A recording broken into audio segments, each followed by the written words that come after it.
N. Chandra has resigned as Tata Sons chairman. Okay.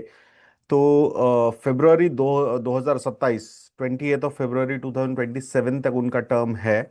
And this is not an immediate exit, ठीक है। तो मतलब next 6 months are there कि जो नया चेयरमैन आएगा ऑन टाटा सन्स। सो उन्होंने अपना थर्ड टर्म सीक ना करने का डिसीजन लिया है। 10 साल उनके कंप्लीट हो जाएंगे इन फरवरी 2027। फेब 2017 में अपॉइंट किया गया था उनको। रतन टाटा जी के ने ही ये काइंड ऑफ डिसीजन लिया था। तो काफी सही टेन्योर रहा वैसे देखा जाएगा तो उनका।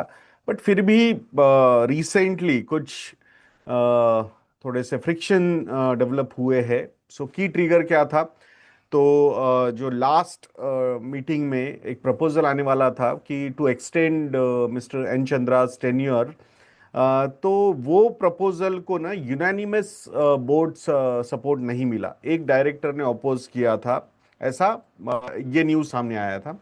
और वैसे वो कौन डायरेक्टर थे उसका उनका नाम सामने नहीं आया। बट जो सूत्रों के हवाले से या फिर मीडिया न्यूज़ में जो नाम चर्चा में था वो नोएल टाटा जी का ही था। तो इन अ वे कि उन्होंने मतलब अपोज किया था इस पर्टिकुलर डिसीजन को, एटलीस्ट कि कुछ क्लैरिटी उनको और ज़्यादा चाहिए थी। सो अब अगर देखते हैं तो 18 अगस्त को एजीएम होने वाली थी, होने वाली है टाटा की ग्रुप की। तो वहां पे अगर हम देखते हैं तो वहां पे पहले डायरेक्टर का एक्सटेंशन मिलने वाला था, डायरेक्टर का for to mister N Chandra. और उसके बाद ही फिर उनको थर्ड टर्म के लिए कंसिडर किया जा सकता था।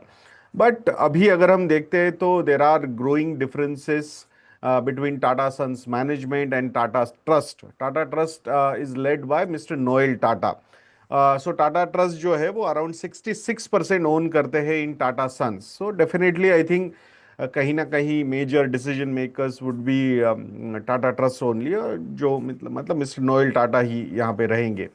सो मेजर फ्रिक्शन पॉइंट्स कहाँ क्या क्या है ये पहले समझते हैं। तो जिस तरीके के losses and capital allocation newer businesses में हो रहा है, जैसे कि एयर इंडिया हुआ या फिर टाटा डिजिटल हुआ, तो यहाँ पे थोड़ा सा डिफरेंस ऑफ ओपिनियन आ रहा है कि और ज़्यादा क्लैरिटी मिस्टर नोएल टाटा को चाहिए थी।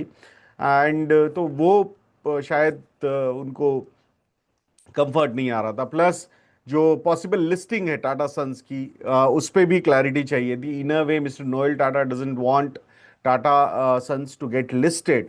बट उसके ऊपर जो एक काइंड ऑफ कमिटमेंट या गारंटी मिस्टर एन चंद्रा नहीं दे पा रहे थे। And board representation and governance पे भी डिफरेंस ऑफ ओपिनियन आ रहा है।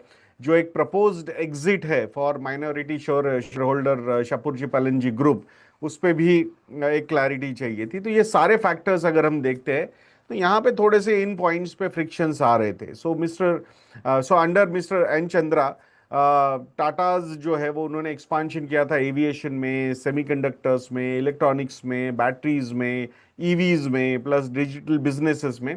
तो यहाँ पे थोड़ा जो कैपिटल एलोकेशन वाला एंगल था वो थोड़ा सा अनक्लियर लग रहा था, या फिर उस पर और ज्यादा क्लैरिटी मिस्टर नोएल टाटा को चाहिए थी। और इसीलिए मतलब मीडिया रिपोर्ट्स में ये डिस्कशन बहुत चल रहा था कि mister Noel Tata is opposing N Chandra's reappointment for a third term. But ये कोई पर्सनल फ्यूड है ऐसा लगता नहीं है। सो फरवरी 2026 में टाटा सन्स की जो बोर्ड मीटिंग थी वहां पे नोएल टाटा जी ने रिपोर्टेडली मतलब he did not support the proposed 5 year extension. So main concerns उन्होंने यही रेज किए थे कि air India, Tata digital and other new ventures में कैपिटल एलोकेशन कैसा होगा, लॉन्ग टर्म इन्वेस्टमेंट स्ट्रेटेजी क्या होगी, लिस्टिंग टाटा सन्स की कैसे होगी, क्या होगा, ये सारे फैक्टर्स को आई थिंक कहीं ना कहीं डिफरेंस ऑफ ओपिनियन बहुत ज़्यादा हो रहे थे। एंड दैट्स वाई इन चंद्रा जी को लगा होगा कि यार इट्स बेटर कि अगर ये ओपिनियन मैच नहीं हो रहे तो it's better not to lead Tata Sons. So it's better कि before that AGM I should resign, and that's what he has done. So अभी भी 6 महीने हैं, लेट्स सी कौन मतलब चेयरमैन होता है टाटा सन्स का। I will not be surprised अगर नोएल टाटा जी भी टाटा सन्स के चेयरमैन आगे जाके बनते हैं तो। So let's see, I think आने वाला समय ही हमें बताएगा. I think markets are giving negative reaction to this particular news. Most of the Tata stocks are down today. So let's see. I think we'll have to wait for some more time to get more clarity on this particular news.